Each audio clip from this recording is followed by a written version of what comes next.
ঈদ উদযাপন শেষে কর্মস্থলে ফিরছেন মানুষ। সড়ক, নৌ এবং রেলপথ বাড়ছে কর্মস্থলমুখী মানুষের চাপ।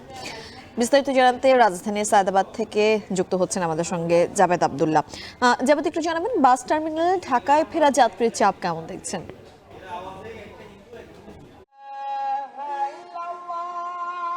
এবার ঈদে 10 দিনের একটা দীর্ঘ ছুটি ছিল, সেই ছুটি আগামীকালই শেষ হচ্ছে। এরই মধ্যে অফিস, আদালত, ব্যাংক, বিমা এই আগামী সপ্তাহে খুলে যাবে, যে কারণে একটু আগেভাগেই নগরবাসী ঈদের ছুটি কাটিয়ে শহরে ফিরতে শুরু করেছে। আমরা এখন রয়েছে সায়দাবাদ জনপদ যে মোড়, সেই মোড়ে। এখান দিয়ে মূলত দক্ষিণ পূর্বাঞ্চলের প্রায় 25টি জেলার যারা বাসিন্দা তারা কিন্তু এই পথ ধরে ঢাকায় ফিরে আসেন। আমরা দেখেছি যে দূর দূরান্ত থেকে আন্তনগরের যে বাসগুলো রয়েছে দূরপাল্লা, সেই দূরপাল্লার বাসগুলো কিন্তু সকাল থেকেই ধীরে ধীরে ঢাকায় প্রবেশ করছে যাত্রীদেরকে নিয়ে। যাত্রীদের সঙ্গে কথা বলার সুযোগ হয়েছিল, তারা আমাদের যে বিষয়টা জানিয়েছে যে এবারের সড়ক পথের যাত্রা বেশ স্বস্তিদায়ক ছিল, তবে কোনো কোনো রুটে ভাড়া 50 থেকে 150 টাকা পর্যন্ত বেশি নেওয়ার একটি অভিযোগ আছে। বেশ কয়েকজন যাত্রী আমাদেরকে সেই অভিযোগটি আমাদের কাছে স্বীকার করেছেন। আমরা চালকদের সঙ্গে কথা বলেছি, চালকরা বলেছেন যে এবারের দূরপাল্লার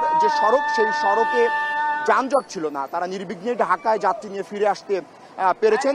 সেই ক্ষেত্রে যেহেতু ঈদের ছুটি কালকেই শেষ হচ্ছে, ঢাকায় ফেরা যাত্রীরা বলছে যে প্রিয়জনকে বাড়িতে রেখে, আপনজনকে বাড়িতে রেখে ঢাকায় এসে কর্মস্থলে যোগদান করা বেশ বেদনাদায়ক এবং কষ্টের। কিন্তু তারপরে যেহেতু কর্মস্থল খোলা রয়েছে, অফিস আদালত রবিবার থেকেই খুলবে, তাই কর্মস্থলে যোগ দিতেই কিন্তু তারা একটু আগেভাগে ভিড় যানজট এড়িয়ে কিন্তু এই যে তিলোত্তমা যে কংক্রিটের নগরী, সেই নগরীতে তারা আবারও কিন্তু ঈদের ছুটি কাটিয়ে প্রবেশ করছে।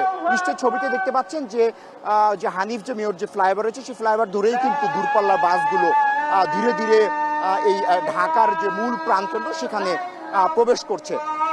যাত্রীদের যে বিষয়টি যাত্রীরা আমাদেরকে একটু মতন আগে জানিয়েছে যে অন্যান্য বারের তুলনায় এইবার যে ঈদুল আজহায় পরিবহন মালিকদের যে বাস থাকে, সে বাসের সংখ্যা ছিল প্রায় বেশি, যে কারণে তাদের এই স্বাচ্ছন্দ্যে ঢাকায় ফিরে আসা সহজ হয়েছে। তো আমার কাছে এই সায়দাবাদ কেন্দ্রিক বাস টার্মিনালের এই ছিল সবশেষ তথ্য। পরবর্তী সংবাদে আমরা ভিন্ন তথ্য নিয়ে আপনার সঙ্গে যুক্ত হব। সায়দাবাদ বাস টার্মিনাল থেকে আমাদের সঙ্গে যুক্ত হয়েছিলেন জাবেদ আব্দুল্লাহ। দর্শক, আমরা যেমনটি বলছিলাম, পরিবারের সাথে ঈদ উদযাপন শেষে কর্মস্থলে ফিরে আসছেন মানুষ এবং এতে ভিড় বেড়েছে ভোলার লঞ্চ ঘাটগুলোয়। তবে লঞ্চ সংকট থাকায় তপ্ত রোদে ভোগান্তিতে পড়েছেন হাজারো যাত্রী। ভোলার ইলিশা লঞ্চ ঘাট থেকে বিস্তারিত জানিয়েছেন আমাদেরকে ইমতিয়াজুর রহমান। ঈদের ছুটি শেষে এখন কর্মস্থলে ফেরার পালা। এই কর্মস্থলে ফিরতে কিন্তু ভোলার প্রতিটি লঞ্চ ঘাটে যাত্রীদের উপচে পড়া ভিড় লক্ষ্য করা গেছে। আমি রয়েছি ভোলার ইলিশা লঞ্চ ঘাট এলাকায়।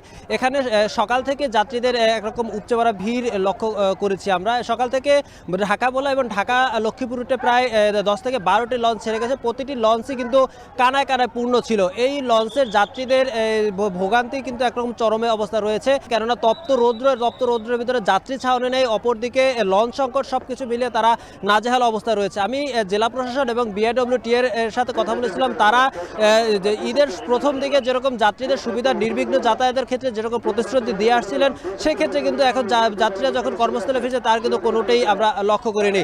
অপরদিকে বিআইডব্লিউটি এর যে কর্মকর্তা রয়েছে তার সাথে কথা বলেছিলাম, তিনি জানিয়েছেন যে লঞ্চ সংকটের যে বিষয়টি রয়েছে তার সমাধানে তারা চেষ্টা চালিয়ে যাচ্ছে। আপনাকে আরেকটি বিষয় জানিয়ে রাখি, সকাল থেকে এখন পর্যন্ত যেই অবৈধ ইঞ্জিন চালিত যে সকল ট্রলারগুলো যাতায়াত করছে, সেখানে কোস্টগার্ড একটি ট্রলারকে জব্দ করে জেল জরিমানার আওতায় নিয়ে আসার কথাও কিন্তু আমরা দেখেছি। তাও কোস্টগার্ড এবং নৌ পুলিশ এবং প্রশাসনের চোখ ফাঁকি দিয়ে কিন্তু অবৈধ ব্যবসায়ীরা কিন্তু এই উত্তাল মেঘনা পাড়ি দিয়ে কিন্তু যাত্রীদের নিয়ে পারাপার হচ্ছে। তো এই ছিল আমার কাছে ভোলার ইলিশা লঞ্চ ঘাট থেকে সর্বশেষ তথ্য।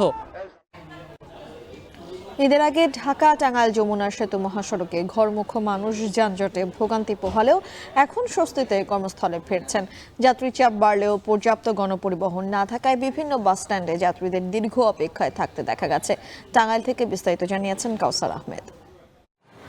আমি আছি টাঙ্গাইলের কালিহাতির এলেঙ্গা বাস স্ট্যান্ড এলাকায়। আমার পিছনে দেখতে পাচ্ছেন যে যারা কর্মস্থলে ফেরা মানুষ রয়েছেন তারা ঢাকার দিকে যাচ্ছেন। আর আমার পিছনে কিন্তু যারা কর্মস্থলে ফেরা মানুষের চাপও রয়েছে, কেউ 1 ঘন্টা কেউ 1.5 ঘন্টা যাবত দাঁড়িয়ে থেকে তারা গণপরিবহন পাচ্ছেন না। এতে করে অনেকেই জীবনের ঝুঁকি নিয়ে খোলা ট্রাক, পিক আপ ও কেউ মোটর সাইকেলে করে ঢাকায় ফিরছেন। এতে করে তাদের কাছ থেকে অতিরিক্ত ভাড়া আদায় করা হচ্ছে। এখান থেকে ঢাকার ভাড়া সর্বোচ্চ 2 থেকে 250 টাকা হলেও যাত্রীদের কাছ থেকে আদায় করা হচ্ছে 5 থেকে 600 টাকা। এ বিষয়ে তারা জেলা প্রশাসন এবং ঊর্ধ্বতন কর্মকর্তার হস্তক্ষেপ কামনা করেছেন। আমি দেখেছি যে এই মহাসড়কের এলেঙ্গা বাস স্ট্যান্ড ছাড়াও পৌলি, রাবনা, নগর জলপাই বাইপাস সহ মহাসড়কের গুরুত্বপূর্ণ এলাকায় এই কর্মস্থলে ফেরা মানুষের চাপ রয়েছে।